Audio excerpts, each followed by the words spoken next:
Bet the Board presents Stay Green.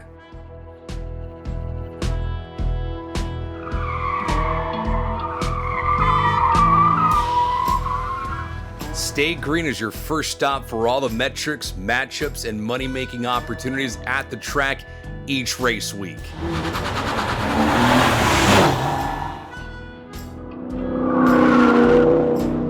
This is Stay Green, the NASCAR betting podcast.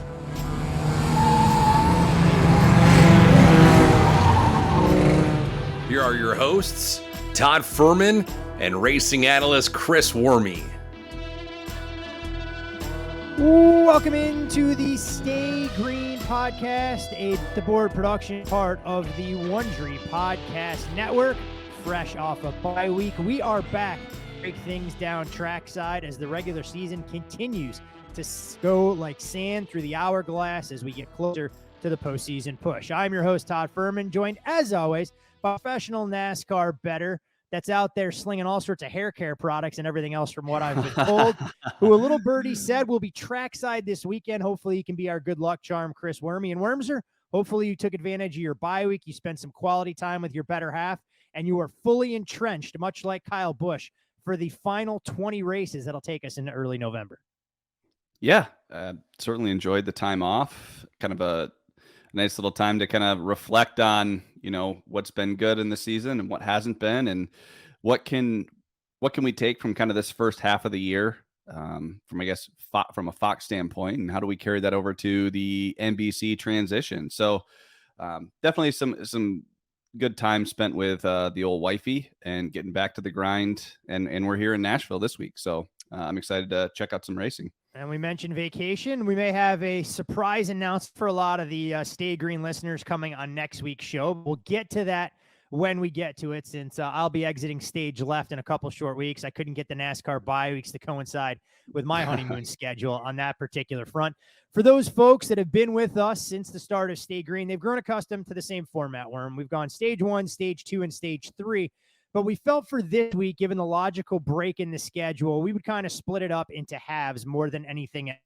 Stage 2, or what we're going to call stage 2, will be the race preview that folks have grown accustomed, breaking down a lot of the high-level markets and identifying individual drivers and what we kind of think realistic expectations are for them this weekend at Nashville for the Ally 400.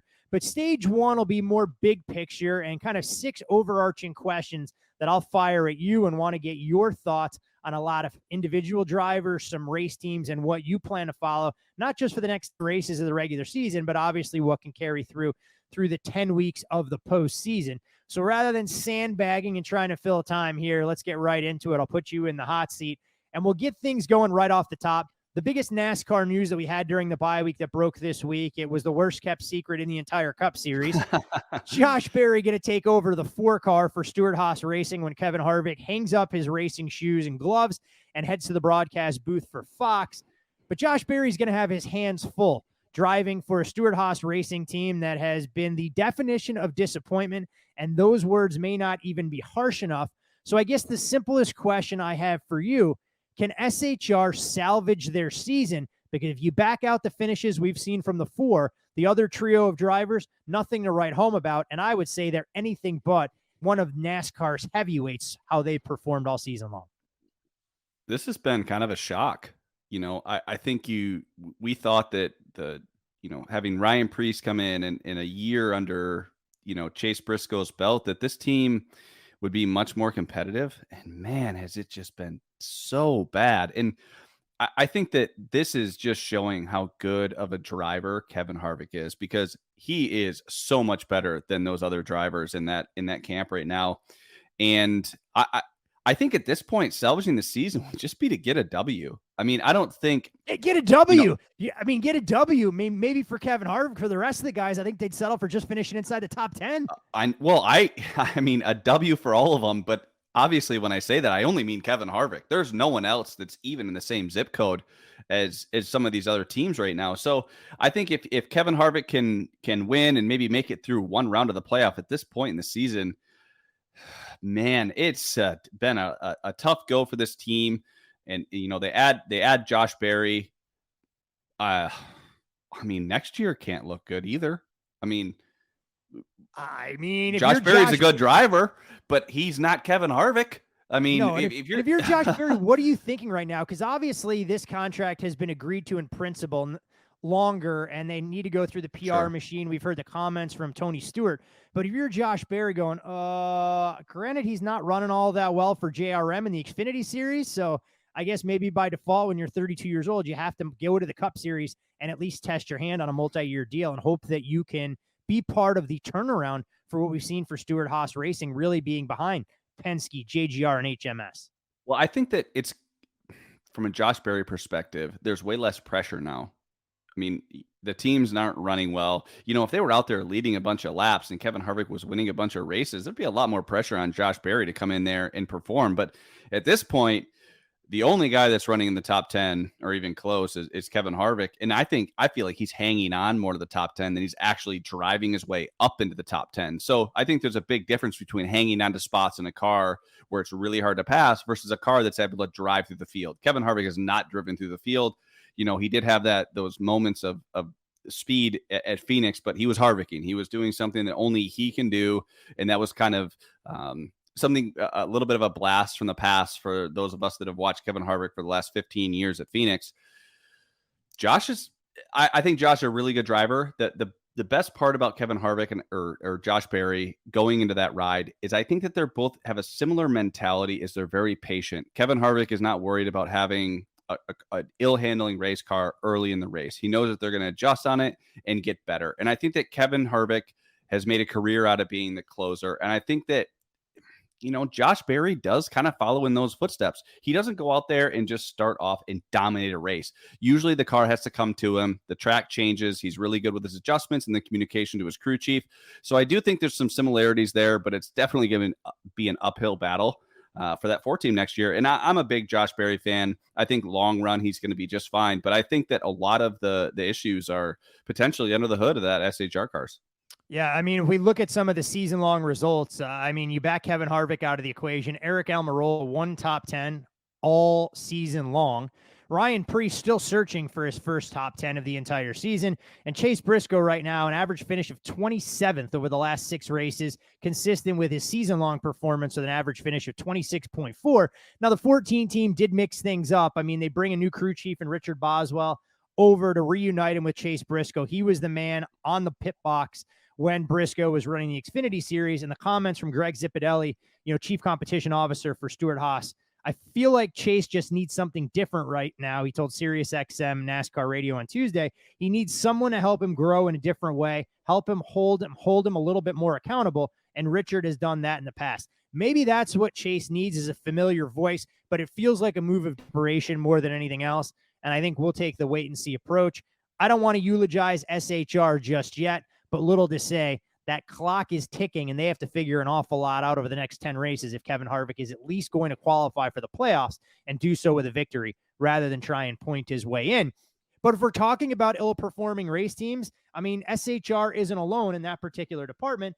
And I think it's a logical progression when we look at where the race is going to be in Nashville. It's one NASCAR team's hometown, and that, of course, would be Trackhouse. Ross Chastain, 2 top finishes, both top 5s over the last 9 races, and it hasn't really been a factor since the comments you pointed out from Rick Hendrick talking about how reckless he was driving and causing issues in the Chevrolet camp. Meanwhile, Daniel Suarez, 1 top 5 all year, and that came in the second race of the season at Fontana. And after starting the season with 3 consecutive top 10s, Suarez has only 2 in the last 13 races. I mean, can Trackhouse turn it around? They were the storyline in the 2022 season because they came out of nowhere, and they've been the storyline this year because they just haven't performed at a high level week in, week out. Yeah, this has been tough. I feel like the last, 4 or 5 weeks, ever since Mr. H opened his mouth and clipped what apparently were the wings and the success of Ross Chastain, he just hasn't been there. And he's looked good in practice too. Like at Gateway, I thought he was really, really good. I thought obviously the Darlington was the issue, and that was kind of the match that started the entire fire with Mr. H's comments. Disappeared in Charlotte, disappeared in Gateway after running really well in practice. And then I know that Sonoma historically hasn't been Ross Chastain's best road course race, but it certainly was Daniel Suarez, and he was non-existent the entire race. So I think that the 99 has been trying to catch up to the 1 the entire year. So I think you kind of have to base Trackhouse's success off of the 1 at this point in the season. Where are they going? I mean, it's been really, really slow for those guys. And I don't know if this is the race where it clicks, but you can't count them out. I think that if you just look at the last 4 or 5 races, it's kind of mind-boggling. And as we walk through each driver here in the last half of the show, it'll kind of paint a picture of a lot of uncertainty heading into this race. And I think that if anyone is hell-bent or super set on one driver being particularly fast or good, I feel like you could make an argument against that. And right now, I think Trackhouse, maybe Nashville, maybe being at home is that spark, but man, you're only as good as the horsepower and the handling of your race cars and the aggressiveness of your drivers. I guess you could add that. And you take that away from Ross Chastain, and he's not the same guy. Yeah, I mean, we'll get to Ross Chastain. When you look at his odds, obviously commanding a good amount of respect in terms of odds makers' expectations. The performances just haven't been consistent with that. But obviously, when we look at a glass half empty for 2 teams that are trying to find their footing, there are 2 teams that have really surged, that have arguably distanced themselves from the rest of their field. And so my question starts with HMS. We can look at handicapping Chase Elliott on one side. Do we think the 9 ultimately grabs a win to get in, given his average finish since his return has been inside the top 12? Do we have more confidence in the 5 or 24 on a weekly basis? And then I'll ask you about your favorite hack, Alex Bowman, and how he struggled to find consistency since getting back in the car after that back injury that kept him sidelined. Well, I think that the 25 just had, or 25, the 25. I think that the 24. I'm looking through my entry list, and I don't see a 25 car racing this weekend. I think that the 24 has way more speed than the 9. I mean, Chase Elliott has a ton of talent. If his car had speed, he'd be up towards the front. And right now, I think that whole 9 team is just searching for a little bit. They're just a tick off relative to the 5 and the 24 at this point in the season. And I think week in and week out, if you're gonna have odds very similar with those 2 drivers, you have to take the 24 and not the 9. And I think that this even extends back to last year. I mean, I know that he won 4 or 5 races last year, but not in dominating fashion. A lot of it was maybe he qualified well on a road course and was able to stay up front, or he was just very opportunistic and avoided a disaster. And I think with this new car, as hard as it is to pass, that gets kind of lost in kind of translation, where that's just a really important part of winning a race, is just not making mistakes. And if you can just be up there in the top 3 or 4 with a final restart, anybody can win the race. And the 9 team, they're having a hard time just being a top 4 or 5 car. So at this point, I'm not super high on the 9 until I see a spark. Until then, I think that the 24 and the 5 are much better, at least faster, more consistent week in and week out. Alex Bowman failed to score a top 10 finish in his last 6 starts. Top finish this year was 3rd. I mean, you highlighted early in the season, he was getting finishes, but wasn't showing race-winning speed. And obviously, you can only dance between the raindrops so long before the kind of machine you have under you catches up to you. Or does it have more to do with his comfort level and Alex Bowman just trying to reassert himself, having recovered from that broken back? It's almost like a tale of 2 years for him. He was up there kind of racing in the top 10 and having competitive speed. I thought he was much faster than the 9 earlier in the season. And obviously he's able to win races. If it comes down to a moment where you need someone to go out and win a race on a restart, I'd rather have Alex Bowman behind the wheel than Kyle Larson. And man, the last couple of weeks have just been a real struggle for them. And there hasn't been much talk about it. They're just kind of happy to have their whole team back. Remember, there was a lot of guys filling in, obviously between Corey LaJoie and Josh Berry filling in. I feel like it was hard to have a level of comfort with those teams. So we'll see what happens and what unfolds over the next couple of weeks. But you have some unknowns. I feel like this week in Nashville, a big unknown, just with kind of the way that the season's progressed. You have Chicago, and then you're off to Atlanta, which, for us, kind of a crap fest. So I think it'll be just important to have a little bit of momentum, maybe some solid finishes for that 48 team, for them to feel like they kind of belong in that top 5 or 10, but we just haven't seen it the last few weeks. It has definitely been a challenge for a couple of those drivers in that stable. But I guess what HMS is going through, not that much different than where JGR looks at their overall season outlook, is two drivers have clearly asserted themselves in that particular camp, while one rookie driver finding his way little by little, and another guy that we were bullish on last year just hasn't been able to show race-winning speed on a week-in, week-out basis. So when you're looking at JGR and their season today, we can start with Denny Hamlin. Has speed, but 2 DNFs the last 3 races. However, he's cutting down on some of those self-inflicted errors. And when we get to handicapping Hamlin this weekend at Nashville, I think some of the metrics and how strong he's been in a lot of those departments will blow people away. But is this the year the 11 can finally break through and add one of those major milestones to a resume where he's accomplished just about everything in the Cup Series except winning an actual championship? I think the biggest thing for me, looking back at, say, the last 5 races or so with Denny, obviously he won at Kansas and was the best car. I know that we were very heavy on Kyle Larson that day, but Denny was a better long run car than Kyle was. But I think what really stands out is that kind of the egg that he laid at Darlington. I mean, I know he finished 12th, but he was probably a 15th place car. You head off to Charlotte, he gets turned by Chase Elliott. Then you go back to Gateway, super solid run. Obviously had a chance to win the race. Kyle Busch winning, kind of getting track position on him and a restart with, say, 100 to go. He was able to get the lead from Kyle Larson and at a race where Denny looked really, really, really good in practice and qualifying. He was still able to get that second place finish. Then he turned around in Sonoma, a place where he hasn't historically been good. Yes, he had a chance to win, and then he pulled over for Tony Stewart, I think. But to kind of we'll never know until Denny retires what actually happened at Sonoma that fateful Sunday. Yeah, that was just what happened there? But either way, a great car. And I thought that the qualifying effort out of Denny and his ability to kind of stay up front. I mean, the only guy that was significantly better than Denny was Truex at Sonoma.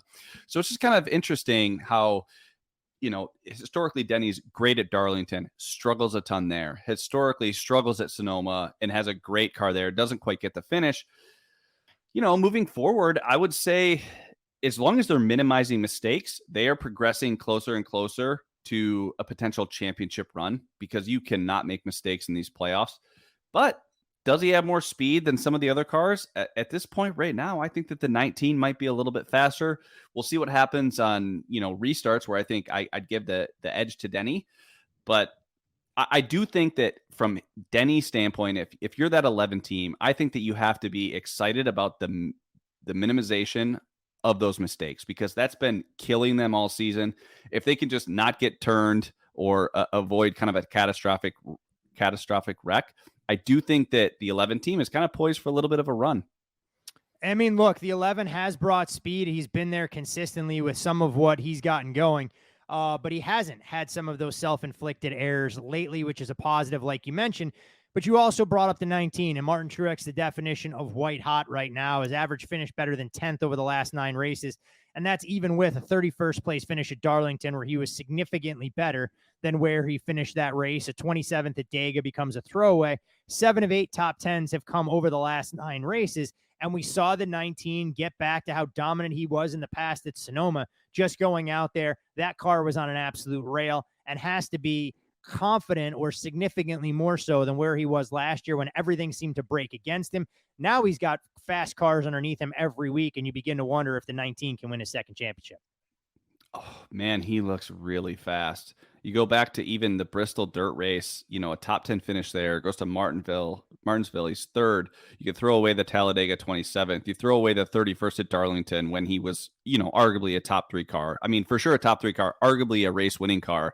And then also Dover 1st, Kansas 8th, Charlotte 3rd, 5th at Gateway, and then goes out there and just dominates at Sonoma. I think if you're this 19 team, you're James Small and Martin Truex, you have to be really excited about the future holds, because if Martin Truex gets out there and starts leading laps, he can snooze the field. He did that at Sonoma, and he had to work through the field a little bit at Dover to get that win. But man, we're coming up to some good tracks. I mean, I posted the other day on Twitter, who do you make the favorite at the Chicago Street Course? And I think that there's a strong argument for Martin Truex Jr. It'll be interesting to see how teams unload, but You know, he was great here at Nashville last year. I anticipate the Toyotas are going to unload fast. I expect him to run maybe top 5, all day long at this point in the week. Then you're heading to another road course where obviously we know he can win there, and then off to Atlanta, and New Hampshire's another great track for Martin Truex Jr. So I think if you're this Gibbs camp, you got to be excited about the lack of mistakes in the 11 because the speed's been there, and you have to be excited about Martin Truex Jr. finishing some races because that's something where he struggled last year and the early part of this season. So I feel like JGR has definitely made up some ground on HMS at this point in the season when it comes to finishes. Do we feel the 20 comes to life sooner rather than later? Man, the 20's just been solid. Not any race winning speed out of him yet. I haven't seen him kind of drive from third to first yet. And until I see that, I'm still going to kind of be a little bit cautious before I say, hey, this guy's going to make a deep championship run. Now, he could make it to the final 4 at Phoenix, but I still think you need race winning speed. He had that last year, was able to win some races. I'm not saying that, yes, he did win at Bristol Dirt, but I feel like that was gifted to him based on strategy, and it's a dirt track, right? We're not going to see that anymore this year. I'm optimistic for the 20, but at this point, he's a little overvalued in my opinion when it comes to week outright prices and his future price on the championship. Can't argue with any of that particular assessment. So we've covered a lot of the major teams. I know people sitting here going, wait, are these guys going to get to Team Penske? Not much to say. I mean, Joey Logano championship pedigree has been a little bit slow. Ryan Blaney has come to his own. We'll hit on Ryan Blaney as far as his outlook this weekend, where I think the betting market has more than adjusted accordingly, given the model of consistency the 12 has been. So before we officially put a bow on our quick recap of the first half and some of our expectations for what we'll see going forward, I have to ask you both as a NASCAR bettor and obviously a huge NASCAR fan, what's the biggest storyline that you're going to be following over the next 10 races, playoffs aside, as we look to culminate the regular season and drivers will continue to fight for those coveted playoff points and look to put themselves in the best position to be part of the final 16 and have a chance to vie for NASCAR glory? I think it'll be race strategy. I think that you're going to look at some guys that are on the outside looking in, a guy like Chase Elliott, a guy like Alex Bowman, where they don't have the points. They probably need to win to get in. What are they going to do if they don't have race winning speed and they need to win? Are they going to stay out or are they going to try to fuel somebody? And I think you're going to start to see that as we head towards Daytona, where, obviously anything can happen. We've already been to Darlington. So I think that race strategy and how aggressive teams get will be the storyline moving forward. Is there going to be a race winning call or is there going to be a race losing call? And I think that that'll be kind of the storylines that kind of lead us into the playoffs of who got in and why. And I don't think it'll be because of race winning speed. I think it'll be more strategy based wins because I just don't see anyone competing with those top 2 guys at Hendrick. And then with JGR storming ahead, I think that those guys will do the majority of the winning. It'll be based on speed, but if someone can use strategy to get in there, I think it'll be one of those fringe guys. And I think that will kind of dominate the discussion early in the playoffs. Always fascinating to watch. We always have comers and goers. There's no reason to peak early on in the NASCAR season. We saw a lot of teams screw around during the summer races last year, a lot of tinkering and experimenting, but that's the luxury this format gives you, is that once you get that win, you can focus on the 10 races that matter most, but you also can't neglect to pick up some of those valuable playoff points and know what it means to put them in the bank and allow you to have an off race when the stakes are at their highest. You can follow Chris on Twitter at ChrisWormy15. I'm Todd Furman. You can follow me there. Most importantly, for all things Bet the Board, follow Bet the Board Podcast at Bet the Board Pod. All sorts of great content, not just for NASCAR as part of our Stay Green package, but also the college football previews are out in full force and plenty of sports memorabilia discussion to get you through the dog days of summer. Pain Insider does an outstanding job with Jesse Craig, a minority owner of PWCC Marketplace. We'll have to grow the NASCAR awareness. I know it's not a card market that is flourishing right now for all those Dale Jr. rookie cards, but, we could be part of the next generation there. So normally it would be stage 2. Don't really have anything for stage 2, so we'll call it stage 2/stage 3 as we look towards our Ally 400 preview from Nashville this weekend. And we're Nashville provides a bevy of unique challenges. It's a night race, or at least scheduled to be a night race this year. Track won't be nearly as hot and slick as we've seen in the previous 2 trips. However, last year's race was delayed until it was actually under the lights, so there's a lot to look at in comparison, albeit crew chiefs didn't quite set up their cars operating under the assumption that it was going to be raced at night. Only 2 drivers have top 5s in the only 2 trips the Cup Series has made here, Kyle Larson and Ross Chastain. And when you look at laps led, Kyle Larson leads in that department, basically dusting the field last year with 264 of 300. As far as track specifics are concerned, it's a 1.33 D-shaped oval with 14 degrees of banking. It's the largest concrete-only track in NASCAR. And when we're talking about how it'll look, 14 degrees in the turns, as I mentioned, 9 degrees in the front straightaway, 6 degrees on that back straightaway. I provide all of that facts and figures, mumbo jumbo, to ask you for logical track comparisons. Is there one that you have as far as NASCAR is concerned, or is this track kind of its own standalone entity when you do your handicapping? I would say it's more of a standalone. I would look at Dover a little bit just to kind of double check things. Obviously, I would not. Bristol is concrete, but I don't think that's relevant to this. And it's hard to pick out a mile and a half that would be similar to this. So I like to look at Dover, but it's ultimately a standalone race. And I think it's really important when looking at handicapping last year's race that you look at it as 2 races, right? The daytime and the nighttime. And I focus a little bit more on the nighttime and the adjustability that some of the cars had, because I'll tell you right now that the cars that were fast during the day were not as fast during the night. So I think that adjustability in your race car, kind of predicting where the track's going, I think the communication between driver and crew chief are going to be really, really important this week to make sure that you're staying ahead of those track changes. And I think that the winner might not necessarily be someone that was great early in the race. I think that they could come on towards the end. Look at that. A very Coke 600 type feel that you're proposing here with track changes and making sure you stay one step ahead. I'm interested to see what the racing looks like, as I believe they're putting down the resin again, so we can only hope that it's not just one groove racing, especially as the track temps cool down. But we know there'll be different drivers looking to identify unique lines there. As far as the favorites are concerned, we've obviously seen a little bit of movement in the betting market, and depending on where you shop, 2 guys have kind of moved themselves to the top of the totem pole. Kyle Larson and Martin Truex Jr., right in that ballpark of 6-1-ish or thereabouts.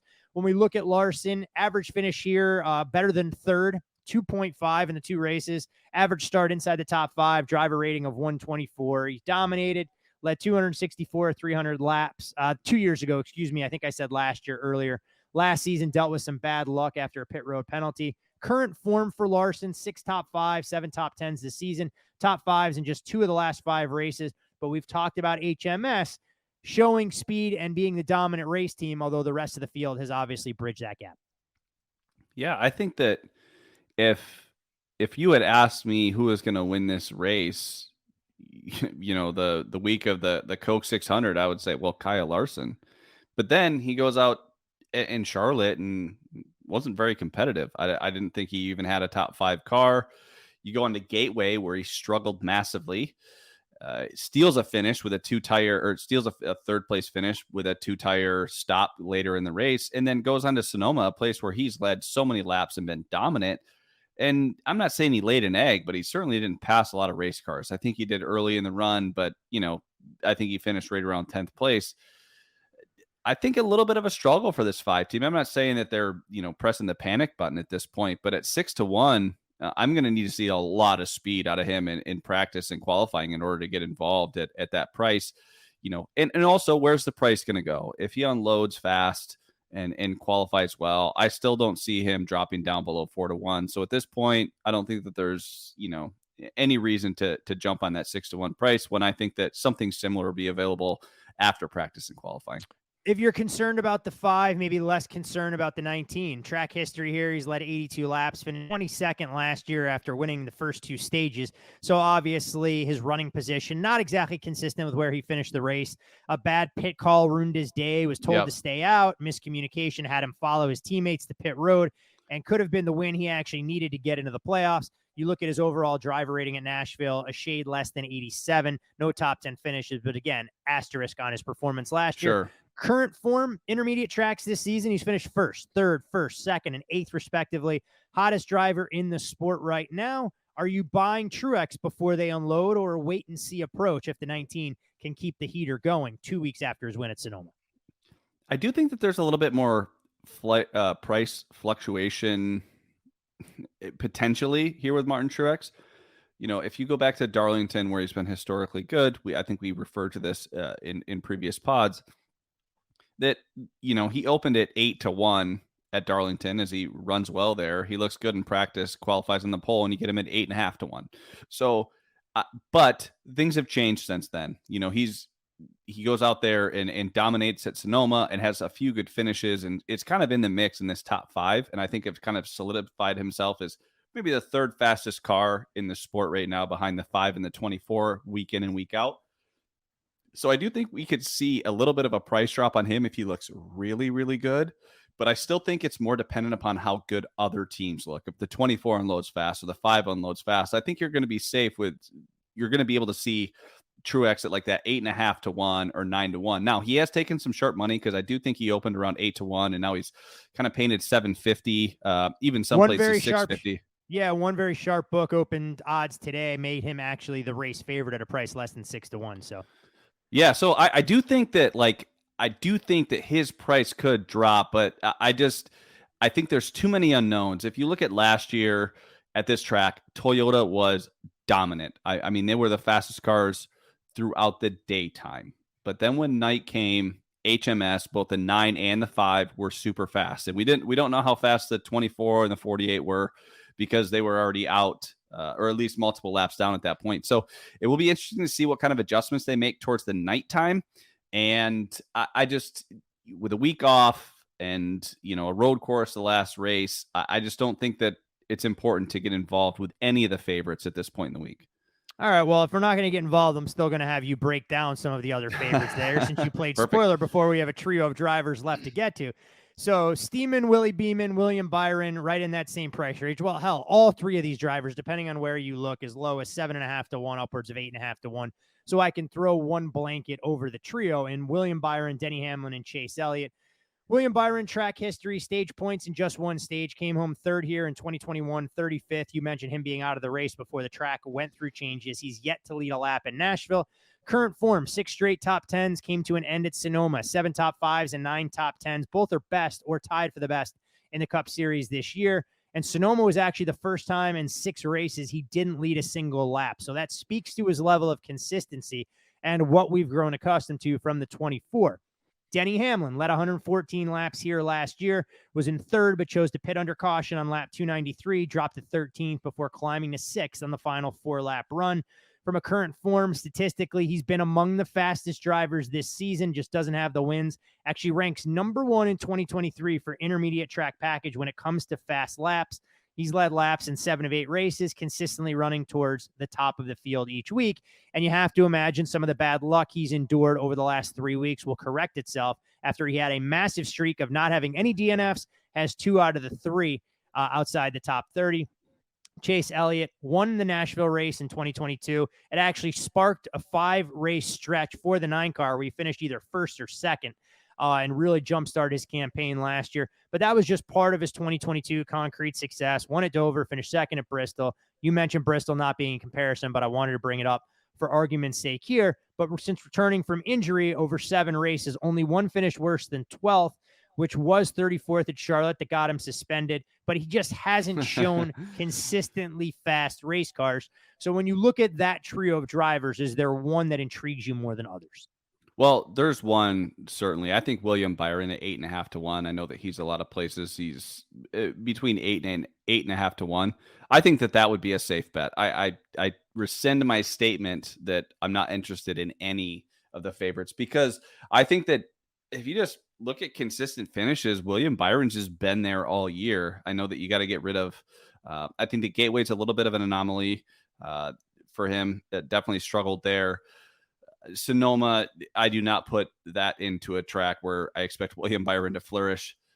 But if you look at a lot of these other tracks, he's done a great job of just hanging around. And the one thing that William Byron is really good at is being patient throughout the race.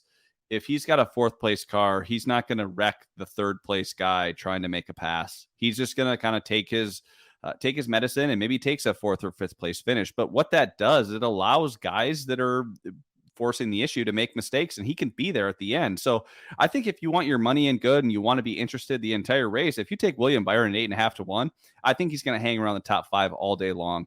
I do think that that's probably the best bet of all the favorites. Now, if you want to talk about some of the other guys, Denny, I think Denny's going to be good, but also we haven't seen many mistakes out of him, although we say he hasn't made mistakes, but then we look at last week, literally driver error caused him to wreck. So, I think when we say mistakes, we're saying his pit crew has been better. But there's still been some driver error, or I guess just last week, which was unequivocally driver error, forcing the issue a little bit.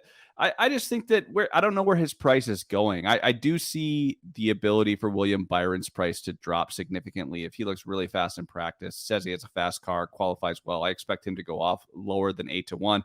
I can't say the same for Denny Hamlin. He looked like the best car by a mile at Gateway. He goes off at 5.5 to 1, and he just wasn't. That wasn't the same car. We saw the same thing last year with Logano at Gateway. Looked like the most dominant car in practice and qualifying.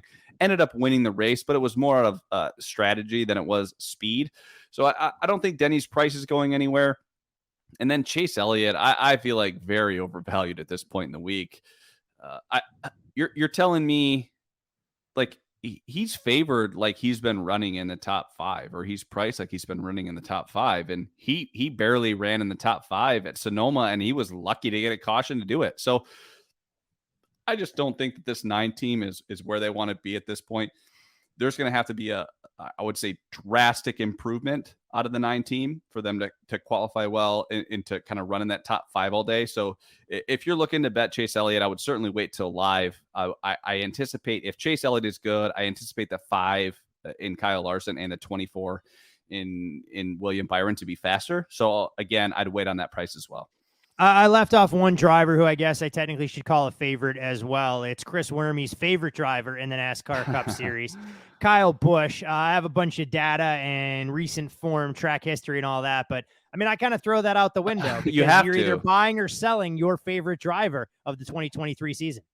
Well, I want to put a little footnote here. He's my favorite driver because I have so much on him to win the championship. So I'm very opinionated. I probably fluctuate very negatively and then very positively. That's already a sunk cost. You can't control any outcomes going forward. It shouldn't dictate future decision making for a guy that does as much reading and looks at his decision tree week in and week out. I know. I mean, put that to the side. You worry I about wish it I could. Phoenix.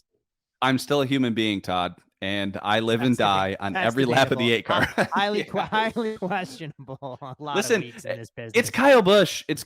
And I don't think that he's done a really, really good job of getting the best out of his race car. I do not think he was a top 3 car last week at Sonoma. He gets the finish, and I don't think, he was probably a second or third best car at Gateway, gets the win. Kyle Busch is a winner, and he's going to get the best of the car. Now, he's going to bitch the entire time until the checkered flag flies. I still think 8 to 1 is a little ambitious on him. I don't think that Reddick was that great of a car last year. He typically has run well where Reddick ran well last year. I think that the notebook that the 8 team has carried over from Reddick's season last year is transitioned nicely to Kyle Busch in the 8 car. But I don't like this 8 to 1 price. I feel like they're just pricing a name and not a car. But that being said, if he goes out there and looks good in practice, then obviously he'll be good. He's also another guy that in this car, because it's so hard to pass, if he can steal track position at one point throughout the race, whether it's staying out, taking 2 tires, and he gets a caution where everyone pits and it kind of resets, he's really, really hard to pass. I don't think he'll have race winning speed. At least that's where I feel at this point in the week. But he certainly, if he does have maybe a top 5 race car, he could absolutely go out there, lead laps, and win this race. From some of the favorites and the guys who we know should be running inside the top 5 and the top 10 for the majority of the day to that value tier. And we talked about Ryan Blaney towards the top of the show. I mean, the betting market is showing him a tremendous amount of respect right now. 10-1 on the low end, upwards of 12. I think the ship has sailed on seeing Ryan Blaney at 20-1 or greater. What makes it so interesting is that he has shown improvement on this kind of track type. Third at Dover earlier this spring, qualified 10th and 6th respectively, and finished third just last year at this very racetrack. When we look at Ryan Blaney, had a string of 6 top 10s in 7 races, broken last race at Sonoma. Bit of strategy got him into a potential good finish, but he became a ping pong ball over the final run of the race, and had arguably the best tweet of all when people were bitching about DFS and leaning on Ryan Blaney, saying exactly which drivers they should go to try and get their entry fees reimbursed. Blaney's 9 top 10s this year, though, through 16 races, have him tied for the series lead with another driver we'll mention, but Bell, Byron, and Busch, the others. So a little bit of rarefied air there for the 12. Man, okay, so Blaney actually opened at one sportsbook at 14-1, and that was quickly adjusted. I mean, I think at 14-1, I think just based on speed of that 12 car, you have to take it. Now, we haven't seen that killer instinct out of Blaney to go out there and win a race where maybe he wasn't the best car. There was clearly the fastest car, in my opinion, at Charlotte, who went out there and won a race. But when has Blaney gone out there with maybe the 3rd or 4th best car and won a race? I think that right now he needs his car to be perfect in order to make passes, in order to get the win. And at 14-1, I can justify probably that a small nibble there, but now it kind of painted 10 to 11-1. I'd rather see him unload fast, because I do not see him going off at less than 11-1. And if he does, he's going to have a rocket ship. In at which point it could be his to lose, but I've seen him lose a lot more times with the best race car than I've seen him win with the 2nd or 3rd best car. So I like him at 14, at 10 or 11-1. I'm staying away. A fair assessment. You touched on this driver a little bit when we kind of encapsulated his entire season, that of course being Christopher Bell, in that very same price range, in that 12-1 threshold. Pair of top 10 finishes despite an average start of 17th at Nashville, 9th best average driver rating through only a limited sample size of the 2 Cup Series races we've seen here. Hasn't had a top 5 finish in 8 consecutive races since his win at Bristol Dirt back on Easter. The last 8 races, he's only led more than 3 laps once at Charlotte, being 48 laps. So when you talk about race-winning speed, the 20 and that thought process, not exactly in the same sentence all that often. Man, you're right. This Chris Bell is just AI, artificial intelligence, as we like to call him, or machine learning, whatever. I know that there's a difference, but I don't really know the difference. He usually gets better throughout the races. What he's done is he's put together a really solid year for, I think, average race cars. I don't think that they've had a ton of speed. Yes, he did win it at the Bristol Dirt race, but that's a throwaway race, in my opinion, when we look forward to the rest of the year. Just not the same speed as the 19 or the 11. And I know that the 54 and Ty Gibbs, that's a completely different scenario. But I don't even know that he was the fastest car at Bristol Dirt. So he's just kind of plodding along. And I think right now he's a little overvalued. I think, if you look at over the same span of races, I think that Ryan Blaney has shown a ton more speed, and he's priced very similar. So something happened with this 20 car with odds makers where they just think that he should be priced really, really competitively with these favorites. And I just don't think the car is there. Do I think the talent's there? Absolutely. And I think that if the car all of a sudden matches the talent, he's going to win a few races and could easily, kind of enter the championship with a ton of momentum, or enter the playoffs with a ton of momentum. But, we've seen other guys go out there and drive through the field and lead laps. And we have not seen that other 20 car. Until I see that, it's really hard for me to get invested early in the week, because I think we'll see a better price later on, and certainly live, depending on where he qualifies. We've seen certain drivers have their odds drift. I mean, the Ford camp comes to mind. I mean, Kevin Harvick's numbers continue to drift out. Ryan Blaney's for a while did, until he got his win. Joey Logano available at some outrageous prices, relatively speaking, given his overall body of work and the kind of talent he possesses.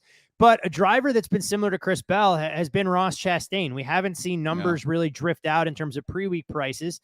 And when you look at his track history, back-to-back finishes inside the top 5 at Nashville, 2nd and 5th. Average starting position has actually been outside the top 10. So he's been able to race his way up through the field, at least relatively speaking. 4th highest driver rating in the series in those races, 106 or better. So he's shown a level of consistency. Only stage points came in stage 2 of last year's race, though. But this and Coda in limited sample sizes have been arguably his best tracks. But again, current form not being factored into the number here, you're basically betting Chastain on previous reputation more so than what we've seen in recent weeks. Well, let's just, before Mr. H's comments about his aggressive driving, second at Dover, could have won, fifth at Kansas, and then arguably the second or best car at Darlington.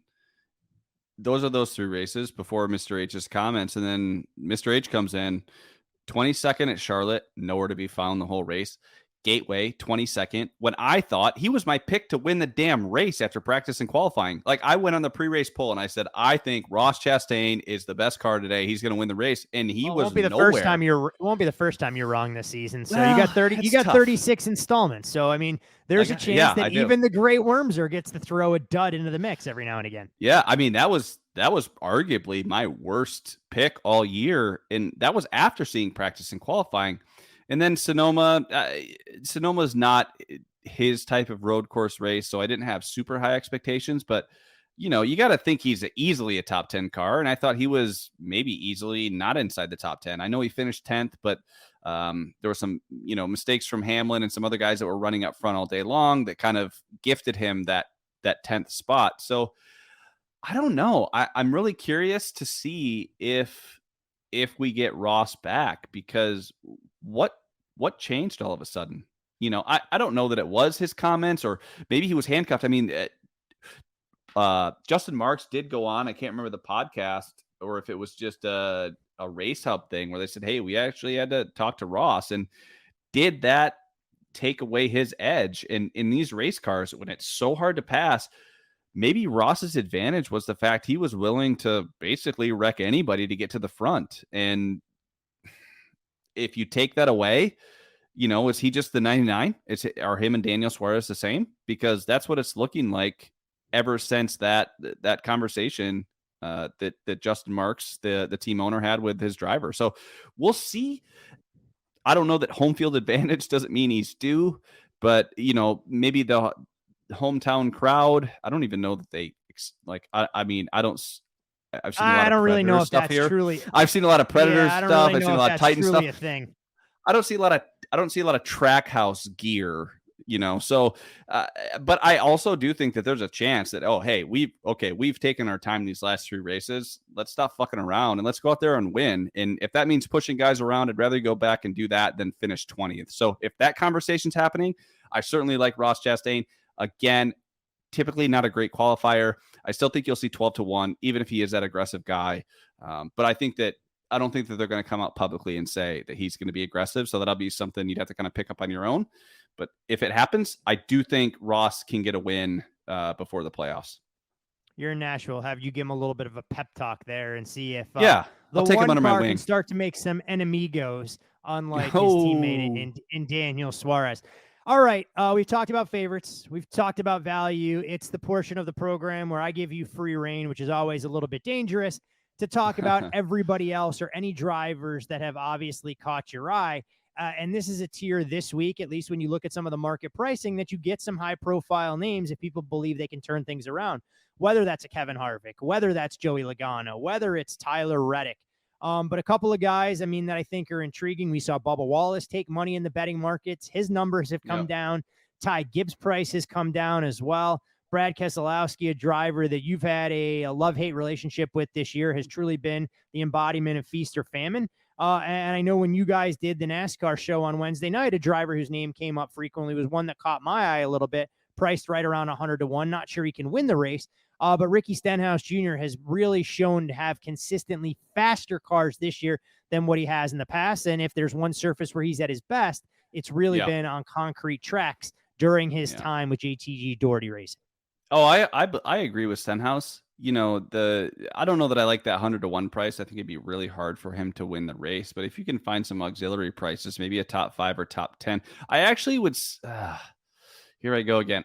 I think I like his top 5 more than I like his top 10, because if Ricky Stenhouse is going to be good, he's typically, kind of a top 5 guy, kind of hanging around there. But he's also mistake prone. I mean, Recky Spinhouse, his nickname, is not for no reason. And so I think I'd rather take a little bit more of a shot on him in a top 5 scenario than I would in a top 10, just because there is that added level of risk of him finishing a race and not ending up with a DNF. So I do think Stenhouse, if he's going to perform, it's going to be on concrete. He's been good at tracks recently where maybe one lane has opened up, like a lane higher has opened up. I know we saw it at Richmond. He was super fast. And we're also going to see that this week where the track's going to widen out a little bit as that rubber gets laid down. And I anticipate Ricky taking advantage of that early on. If he can start to make passes that way, I certainly think he can move his way through the field. I don't think he can drive to the front, but I do think that maybe a top 5 price wouldn't be bad on him. If we're looking at some other guys, Kevin Harvick is so tough. I mean, can Kevin Harvick win? Yes. Will he look bad in practice? Yes. Will he qualify average? Yes. What will he look like? I don't know. Like, he's just so good and so different than anyone else that it's hard to bet on or against him. And until I see something super spectacular to him in practice or qualifying or comments, I just can't get involved on him or against him, because I faded the shit out of him this year sometimes thinking he was going to be terrible, and he loses like 3 spots all day. So he's a tough one. Bubba Wallace, I think he's the trendy pick this week. It was no secret that last year after practice and qualifying, he was the guy to beat. And then after practice, then qualifying happened. He makes a mistake. He just doesn't recover well. I think that if Bubba Wallace had a race-winning car, and by race-winning, I'd say, let's just say even a top 3 car, if he had the ability to adapt and recover from mistakes, I think that this 20-1 would be a great price on him. But Bubba is one mistake away from losing his ever-loving mind and barely finishing on the lead lap. So he is truly a feast or famine guy at this point still. I think as he matures as a driver, I think that you can maybe look at him over the longevity of a race and say, hey, 20-1 is a good price. If you get this guy out front, he has a chance to win. But right now, still too much of a high beta guy, either feast or famine, but certainly a trendy pick. Based on last year's practice. And he did run well in the race, for sure. I think that, my favorite guy is still Brad Keselowski. And I am going to look back a little bit at Dover and say, hey, he was a top 5 car at Dover and it was able to be competitive speed-wise the entire race. He might not have been as fast as, the Truexes or the Chastains, but he was there. The only downside to that was qualifying got rained out. He looked that good in practice and still went off at 33-1. So I think the secret's out a little bit more on Brad. He did open at 50-1 at Westgate, dropped quickly down to 40. I think some places, you're still seeing some 40-1s, but a lot of places have dropped him to like 35-1. And I think that's probably properly priced. I do think that there is some upside to Brad Keselowski. Here's the thing. If he can put together one good lap in practice, I think he'll be there. But if he just doesn't have this, you can't manufacture speed at a place like Nashville. This is not Darlington, where later in the runs maybe you can be fast. Like you either have speed in your race car or you don't, and whether you can manage it or not is something completely different. Brad Keselowski, if he can put together one lap, he can string together 50 of them. He's super talented. I think that there's a tremendous amount of upside for Brad these next few weeks. Hopefully we can get a win and get paid, because the last thing we want is for him to get competitive and then all of a sudden we're seeing him open, 12 to 15-1, and we're not seeing that 40 to 50-1 price point where we get paid out on. You know which race he's going to win, don't you, over the next couple of weeks? Just looking at the He's going to win in Atlanta. 100%. That's exactly where it's coming. You're going to be sitting on the sidelines going, I'm not going to bet it. I'm not going to bet it. And then kicking yourself when you come on this podcast the following week to break down loud. Because Keselowski told you he was going to win. Yeah, exactly. And Worm, how much did you have in it? I didn't bet it. It's Zero. a super speedway race. Although Atlanta's interesting because I think we're starting to see some trends develop. And I don't think it has to be handicapped the same way as Daytona and Talladega. But, I'm getting ahead of ourselves. Maybe we need one more data point this year to figure out how we go about actually treating Atlanta like a unique racetrack in its own right. It's not old Atlanta, obviously, with tire wear that we love, but it's not quite, hey, look, it's untouchable because it's going to be pack racing from start to finish. I think we saw the best car win at Atlanta, and the best car wasn't leading with 10 to go. So the best car was able to work its way through the front. I thought that Brad, and I know we're getting way out of ourselves, but I want to talk about this before we get to the Atlanta week. Is we're starting to see the better cars work their way to the front, and handling start to matter more at Atlanta than we're seeing at Daytona and Talladega. So just because it's a plate race or a super speedway, whatever you want to call it, I do think that there's more of an edge in Atlanta than we've seen at most plate races or super speedways in the past. So I'm looking forward to just seeing what happens after practice and qualifying. But you're absolutely right. If Brad K is going to win a race, and I'm going to call it, in quotations, I'm certainly going to say it's going to be Atlanta, because then we won't get paid on it. Oh, 100% it's coming in Atlanta. Just mark it down right now. So when we record this podcast and we give out a best bet flyer, although maybe we're doing our heavy lifting now, we'll just give out Brad as the outright pre-week here, and we'll cover our bases that way and make sure that all of our listeners get to the winner circle and we have a partial position there. All right, my friend, we've covered a ton of ground. Obviously excited to get back on the track. The one bye week that these Cup drivers get, 36 races crammed into a 37-week schedule. You, of course, can follow Chris on Twitter at ChrisWormy15. I'm Todd Furman. You can follow me there for all things Bet the Board. Follow the podcast at Bet the Board Pod. And I encourage you guys to check out on Sunday morning, when Chris has a little bit more data at his disposal, his pre-race poll. You'll be doing it this week live from the track, or you doing it before you head out to Nashville? I'm going to do it before I head out. The track is so tough. I don't know what the Wi-Fi situation is going to be there. So, I'll be doing it beforehand. It might be much earlier. I usually like to do it about an hour and a half before the race, but it'll probably be 3 or 4 hours before the race this weekend. But I'll tweet that out and make sure everybody knows. Which is still fine. It's a night race, so people can get it in as part of their Sunday morning routines and have you impart a little bit of wisdom. We'll see if we can get your selection on Sunday into victory lane. AJ Allmendinger, son of a bitch, finishing outside top 5 for our race day best bet for the second time in as many weeks. We miss out by one damn position, but Lady Luck will smile upon us this week, Chris. I'm confident in that. And so as we look towards a best bet early pre-week opportunity, how are you getting us to the promised land come Sunday evening? Well, right now I'm going to stick with someone that I think is a little bit undervalued in the outright market versus someone that's a little overvalued in the outright market. And I'm going to take William Byron minus 122 over Chase Elliott. I just think that this is on Canby. I think it's also available at the Superbook, Westgate there in Vegas. Right now, these two guys should not be priced that similarly. I think that the optimism for the 9 car is outweighing the actual performance. And I think that's why we're seeing a little bit of value on William Byron. I know that Byron struggled a little bit the last couple of weeks, but we're headed back to a concrete track. He was great at Dover. He's been great on 1.5 miles, and Chase has struggled. So I think the best bet this weekend at this point is William Byron minus 122 over Chase Elliott. And that's at Canby, and also Superbook, I think, has a similar price. And the nice part about it, for any of those folks that are attending the race this weekend in Nashville, all of those shops are available in the state of Tennessee, both Superbook and Canby, so you'll be able to bet that and get your action fix there.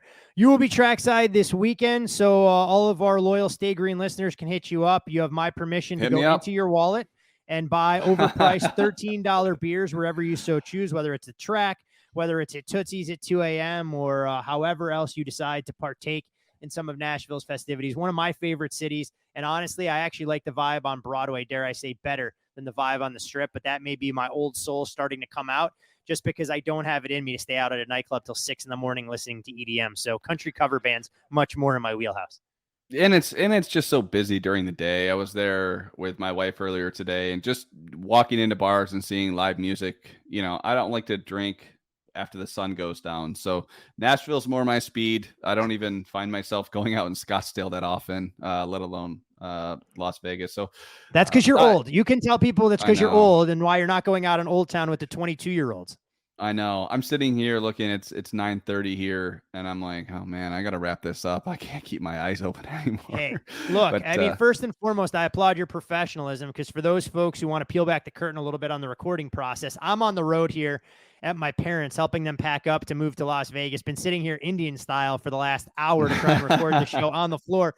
The room continues to get darker and darker, and I'm thankful that the yoga is coming in handy, because my legs haven't gone numb just yet, but the faster I end this thing, the faster I can stretch my legs and take full advantage. So As always, we appreciate all you guys and girls that tune in to Stay Green. Be sure to like, favorite, retweet, and spread the gospel that is all the things that we're trying to do to grow betting awareness around the NASCAR betting community.